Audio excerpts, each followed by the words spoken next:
Então vamos lá. Então, como avaliar a neuralgia do trigêmeo através do exame de imagem, né?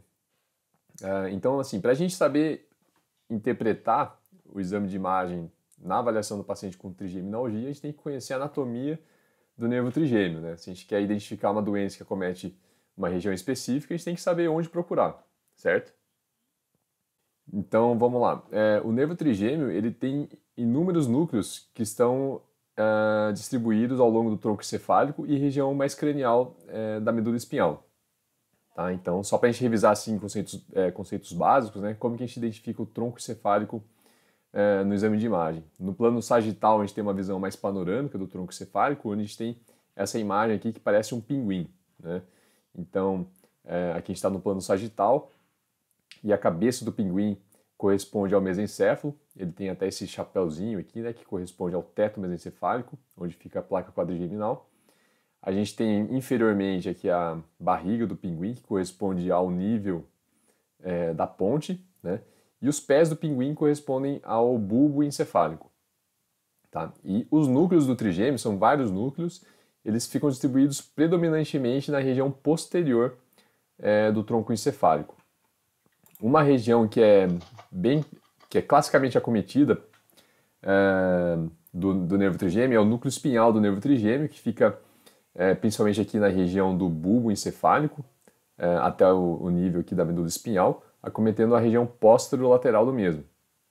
Esse núcleo ele é classicamente acometido por infecções herpéticas, né? Então, quando a gente tem alteração de sinal nessa região, a gente pensa na possibilidade dessa etiologia, né? Infecção herpética.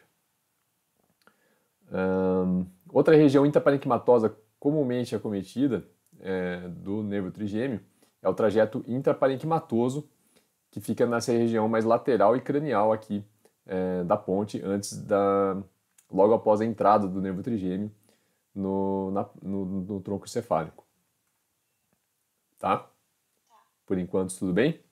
Então, a gente tem os núcleos espalhados ao longo do tronco encefálico e região mais cranial da medula espinhal, e principalmente na região posterior. Então, sempre que você tiver um tumor, qualquer tipo de lesão acometendo a região mais posterior do tronco encefálico, pensa que existe a possibilidade de ter um acometimento de algum núcleo do nervo trigêmeo e poderia ser uma etiologia, então, da trigeminalgia do paciente. Tá?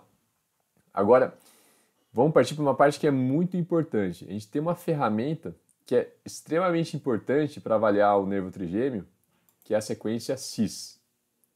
Tá? O que é a sequência CIS? A sequência CIS, ela é uma sequência ponderada em T2, então você vê aqui que a gente tem uma imagem ponderada em T2, onde o líquor fica branco, fica com hipersinal, certo?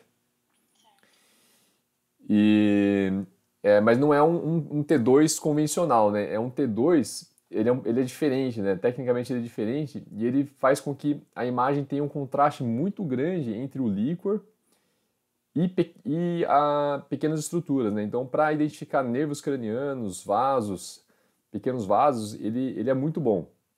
Ele não é tão bom para avaliar a intensidade de sinal do parênquima. Então, para avaliar uma alteração do sinal no tronco encefálico ou qualquer outra região do parênquima encefálico, não é bom. Mas é bom para ver justamente essa interface entre o líquor ou estruturas císticas, né, e estruturas sólidas adjacentes. Então, ele é muito bom para avaliar nervos cranianos, para avaliar estruturas mais delicadas, mais finas, né, como o aqueduto cerebral, por exemplo, que é uma parte do sistema ventricular que é bem fininha, né? Então, com as sequências convencionais, muitas vezes não é possível avaliar toda a extensão do aqueduto cerebral de forma detalhada, como a gente consegue observar aqui na sequência CIS. E também para identificar e estudar pequenas lesões císticas, né? Para ver, às vezes tem uma pequena lesão que você fica em dúvida se é uma lesão sólida, se é uma lesão cística, se tem alguma estrutura dentro daquele cisto, como na avaliação da neurocisticercose, né? Então, para avaliar imagens que podem corresponder a lesões císticas também é importante. Então, nessas três situações, para você avaliar nervos cranianos, sistema ventricular, para avaliar possíveis pontos de obstrução, né, causando hidrocefalia, e lesões císticas, a sequência CIS ela é muito útil, né? Uma alternativa para a sequência CIS é a sequência drive. Ela é um pouquinho diferente do ponto de vista técnico, mas para aplicação clínica, ela tem a mesma utilidade, né? Para essas mesmas utilidades, bipar craniano, avaliar sistema ventricular e lesões císticas. A sequência CIS, ela tem o nome comercial de Fiesta, no aparelho da GE. Foi bem popularizado pelo aparelho da GE, então tem muita gente que usa o termo Fiesta como sinônimo da sequência CIS. Então, só para você entender, que às vezes a pessoa pede sequência Fiesta, mas você não está necessariamente no aparelho da GE, então você pode entender que é a sequência CIS. E a sequência Drive é uma alternativa que eu gosto de usar nos aparelhos da Philips, né? A minha experiência com os aparelhos da Philips é que a sequência Drive ela tende a ter menos artefatos do que a sequência CIS. Eu não sei se é uma coisa particular aqui nosso, né? Mas nos nossos aparelhos da Philips, a sequência Drive ela fica com uma qualidade melhor do que a sequência CIS. A sequência CIS ela dá um pouco de artefato, principalmente na região ali do conduto auditivo interno. Ela não fica muito boa em algumas situações. E a Drive ela fica com uma nitidez, uma qualidade um pouco melhor. Mas assim, no ponto de vista prático, tem a mesma utilidade, tá? E vocês têm essas duas alternativas quando for fazer esse tipo de avaliação. Então, nervos cranianos, sistema ventricular e lesões císticas. Tudo bem até agora? Tá.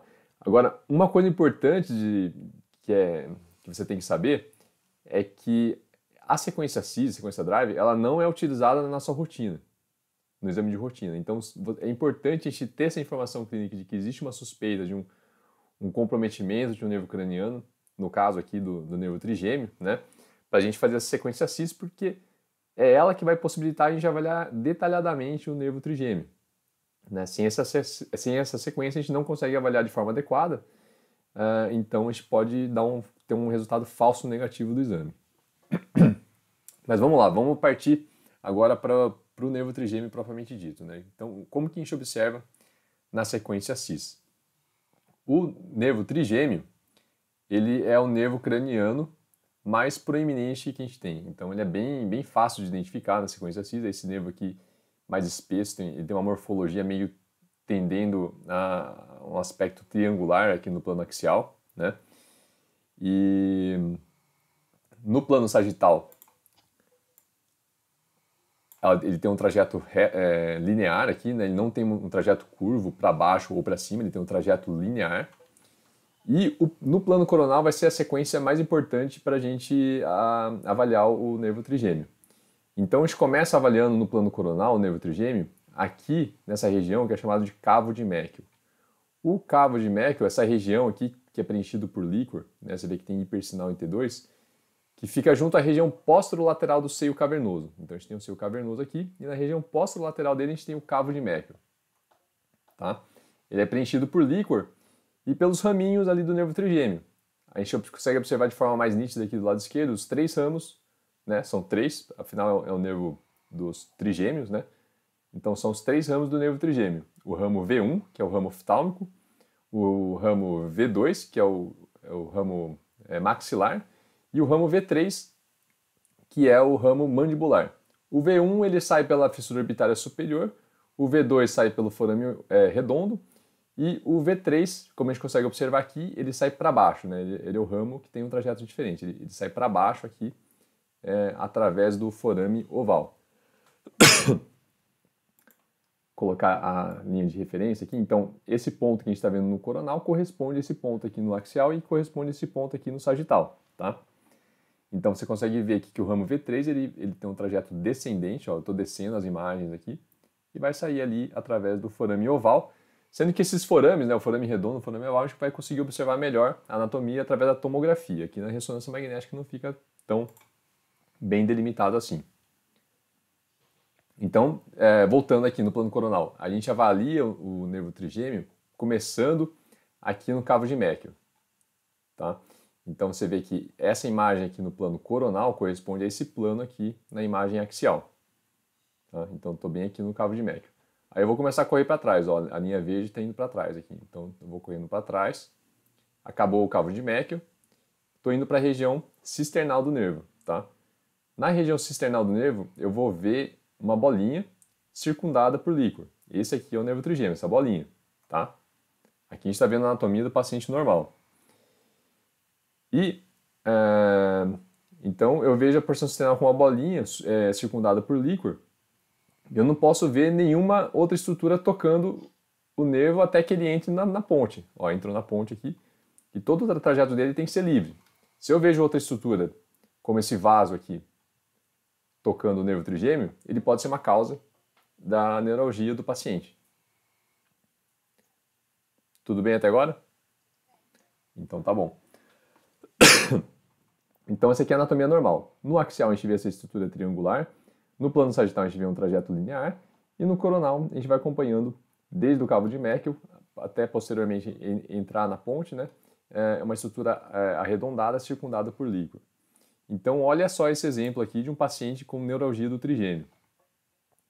A gente consegue observar o nervo trigêmeo no plano, mais uma vez, né? Plano axial, sagital e coronal. Então vamos olhar no coronal aqui, que é, como eu falei anteriormente, é o plano mais importante para a gente avaliar o nervo trigêmeo. Então a gente começa aqui no cavo de Meckel. A gente está indo para trás, ó, a linha verde está indo para trás, vai indo para trás, entrou na porção cisternal. Aqui a gente vê uma alça vascular, mas está distante do nervo trigêmeo. E indo mais posteriormente, a gente vê aqui, ó, que não tem mais uma separação entre o nervo e a alça vascular, né? Então, o nervo, ó, ele vai correndo. Esse aqui que é bom da imagem volumétrica, né? Você vai correndo a imagem para frente, para trás, para cima, para baixo. E daí você consegue ter uma noção de relação tridimensional com as outras estruturas, né? Então você vê aqui o nervo trigêmeo indo para trás, e você vai ver que ele encontra essa alça vascular. Então tem uma alça vascular comprimindo o nervo trigêmeo direito, né? A gente consegue observar esse mesmo contato aqui no plano axial, né? Então a gente tem aqui o nervo trigêmeo direito, e a gente vê essa alça vascular aqui comprimindo essa região mais posterior do nervo trigêmeo. Tá? Agora vamos para o lado esquerdo. Aqui, ó. Lado esquerdo da mesma forma, a gente começa aqui no cavo de Meckel, vai correndo posteriormente, apareceu aqui o nervo trigêmeo, e tem aqui já essa estrutura somando ao nervo trigêmeo, que é uma alça vascular também, né? Então a gente vê que tem uma alça vascular comprimindo a porção cisternal do nervo trigêmeo. A gente consegue observar aqui também no plano axial. E olha só que interessante aqui, né? Como está deslocando lateralmente o nervo trigêmeo, essa alça vascular. Essa compressão a gente consegue observar aqui também no plano sagital, tá vendo? Lembra que o nervo trigêmeo tem um trajeto linear no plano sagital? Aqui você vê que ele está fazendo uma curva para baixo, né? Tem a alça vascular está comprimindo e deslocando lateralmente o nervo trigêmeo e está deslocando caudalmente também, está deslocando para baixo. Essa compressão está deslocando para baixo o nervo trigêmeo. E no lado direito a gente consegue observar também esse deslocamento caudal. Ó. Tem a alça vascular superiormente comprimindo e deslocando para baixo o nervo trigêmeo. Tá? Então, assim, além do efeito compressivo aqui, a gente consegue observar duas características adicionais. Então, assim, tem algumas características do conflito neurovascular que é importante a gente ficar atento. Por quê? Porque é relativamente comum você ter uma alça vascular tocando o nervo trigêmeo, né? Então, não é sempre que você identifica uma alça vascular tocando o nervo trigêmeo que a gente vai ter certeza de que aquilo lá é a causa da neuralgia do paciente, né? Tem um estudo que mostra que 31,9% dos pacientes assintomáticos ele tem a presença de uma alça vascular tocando o nervo trigêmeo, tá? E meu cachorro estava roncando aqui, não sei se estava escutando. Então, 31,9% dos pacientes assintomáticos eles têm uma alça vascular tocando o nervo trigêmeo, ou seja, 31,9% é uma porcentagem grande, né? Então existem algumas características que fazem a gente valorizar mais o conflito neurovascular como uma causa dos sintomas do paciente. Quais são essas características? Uma delas, talvez a mais importante, é a localização desse conflito neurovascular, né? Então, o contato da alça vascular com o nervo trigêmeo, ele não é igual em qualquer ponto do nervo trigêmeo. existe uma região muito importante que é chamada de zona de transição do nervo trigêmeo, zona de entrada do nervo trigêmeo, que é uma região que tem uma distância de mais ou menos 3 milímetros a partir da ponte, né? Então, naqueles primeiros 3 milímetros antes de entrar na ponte, né, porque o nervo trigêmeo leva geralmente informações aferentes, né, sensitivas. Então, 3 milímetros antes de entrar na ponte, existe essa região que é chamada de zona de transição, zona de entrada do nervo trigêmeo. E o que tem de especial essa zona de entrada do nervo trigêmeo? O nervo trigêmeo, assim como qualquer outro nervo, ele tem uma bainha de mielina, né? E essa bainha de mielina, ela é formada por células de Schwann na região extraaxial, né? Então, toda essa região extraaxial, o nervo é mielinizado por bainha de mielina de células de Schwann. E no trajeto intraparenquimatoso, ele é mielinizado por oligodendrócitos, certo? E nessa transição entre a mielinização por oligodendrócitos e células de Schwann, existe essa zona de transição. E essa zona de transição, essa zona de entrada de 3 milímetros, ela é mais suscetível, ela é mais sensível a efeitos mecânicos, né? Então imagina como se fosse um fio, né? O nervo trigêmeo é como se fosse um fio encapado por mielina, e essa região seria uma área desencapada do nervo, que seria mais sensível a esse conflito neurovascular. Então, quando o conflito neurovascular ocorre na zona de transição, que fica nesses primeiros 3 milímetros, daí é mais provável que esse conflito neurovascular seja a causa dos sintomas do paciente, tá?